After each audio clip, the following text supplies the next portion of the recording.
Welcome to Two Guys. A girl. And an MBA. Maybe if we discuss Taylor Swift, her fans or haters can join our discussion in the comments. Yeah, she just bought back all her records, and the story was her agent at the time, they were in some kind of dispute, took all her album package of songs and sold it to this hedge fund investment company, and then she was trying to get it back. But how she approached it is she re-recorded all the songs in the album and then sent it back out there with the intention of like moving money away from that. And she was like, she's waging all out battle against it. And they finally acquiesced and gave it back to her at the same cost they bought it for, because it was almost too painful to let her keep going at it. And that's really interesting. You're in the music business and Yeah. you probably can speak Well, to that kind of I stuff. mean, kind of. It reminds me when you described that of what Dave Chappelle did a few years ago, where he wasn't getting any royalties from the Chappelle Show from the early 2000s because he signed some real bad deal, and they kept monetizing it, on DVD and then on Netflix. And he went out and started telling in his shows and in his specials, don't watch the Chappelle Show because I don't get anything from. And they finally sat down and finally renegotiated the deal, which never happens in the entertainment industry. I think there's some guy that's still getting some Billy Joel royalties from some deal that, like, Billy Joel wrote on a demo, and he's still getting 30%, 50 years later for doing nothing. And the way it works in what she's doing is pretty smart, but she has leverage because she has a lot of brand equity, and she's a billionaire, probably, I presume, She is, yeah. multi-billionaire. She's one of the most successful artists in the world, and she owns her songwriting. So she wrote all those songs, so she owns the publishing. So the way it works in music is you have the right of first, like when I write a song, if you write a song, if we write a song together, we have the right to determine who puts out the recording first. So it once if and we can choose that as our right too, to put it out ourselves. But once it's out there, we can't stop other people from recording cover versions. They do have to pay us a royalty, and we get a significant amount of the revenue from that because it's our intellectual property. But we can't stop other people from repurposing our work and doing things with it unless they do crazy things like, put, like, all kinds of pornography on it, or like deface it. Like, Mhm. as long as they're kind of like true to the work, they have every right to use it as long as they cite us and pay us. What she's doing is covering herself.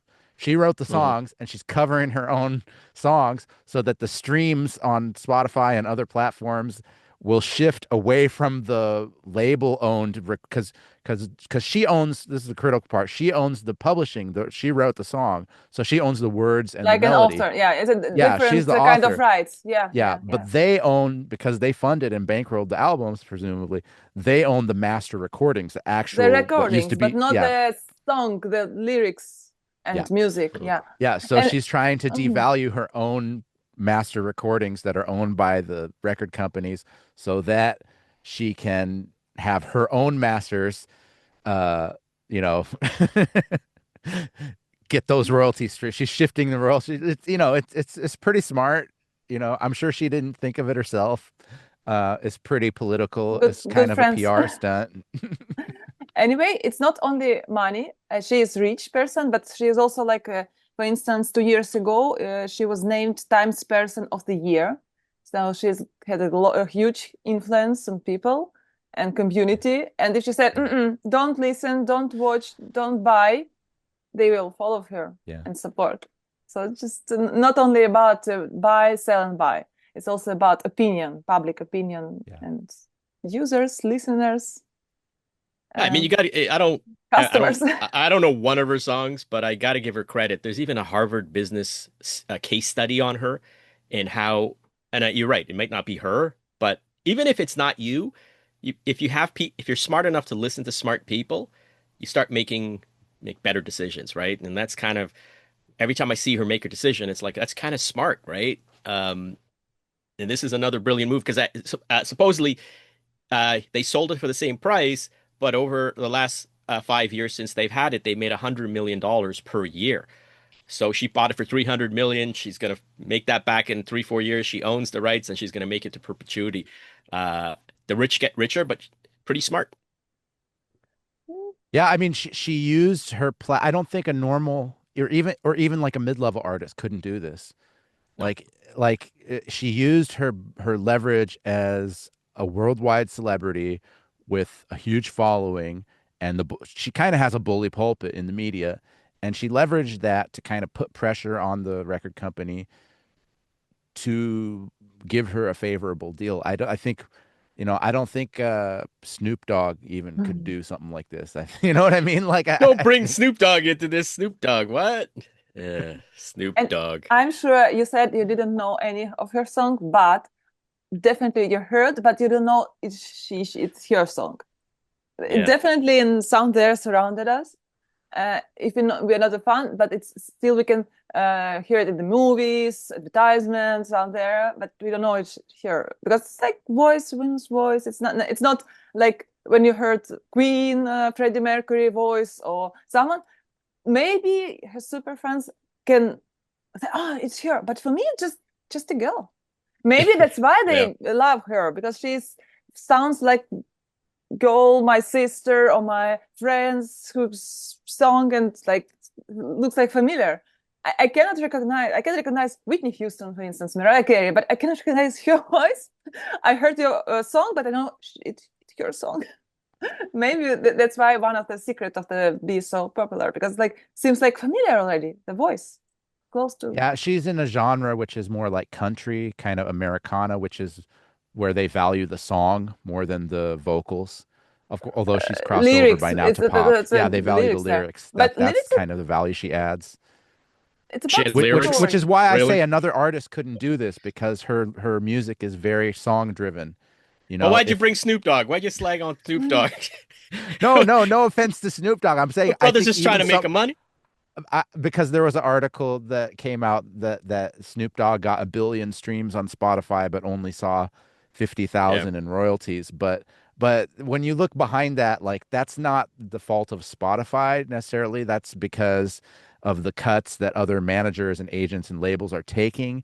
So he was, and also in the article it said that was his publisher hit him up, and like the publishing royalties are significantly lower than the mechanical royalties.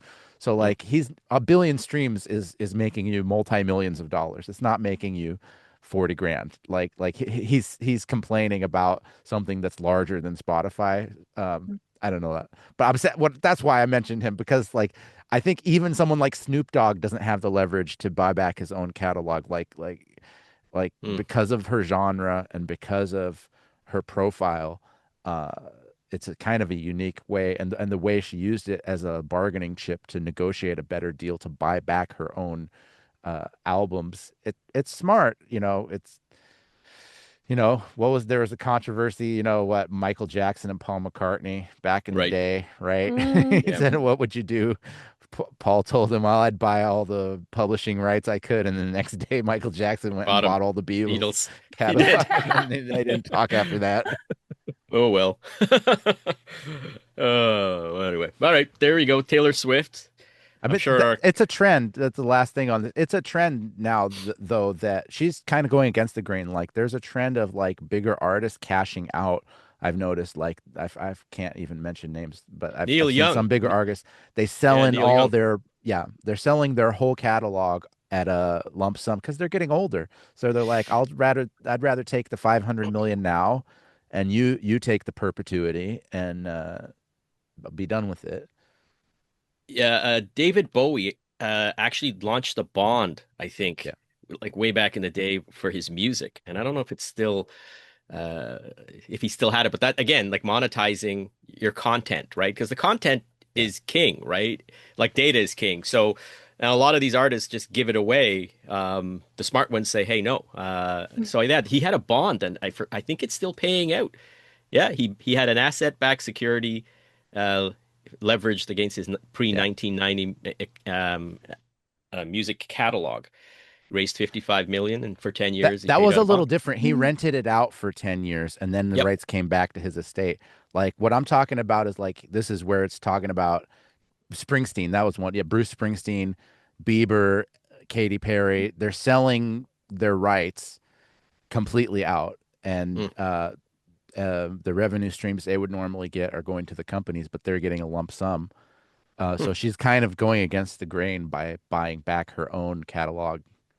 That was Mm. something that artists used to do in the 90s and 2000s when you got big enough and had enough money, you could buy back your masters from the company and flip them off and go, do your real creative stuff. But like, yeah, it's a crazy world. Please consider subscribing below. Thank you for being with us. Please leave your comments, feedback, what you think about us, and see you in the next podcast. Bye.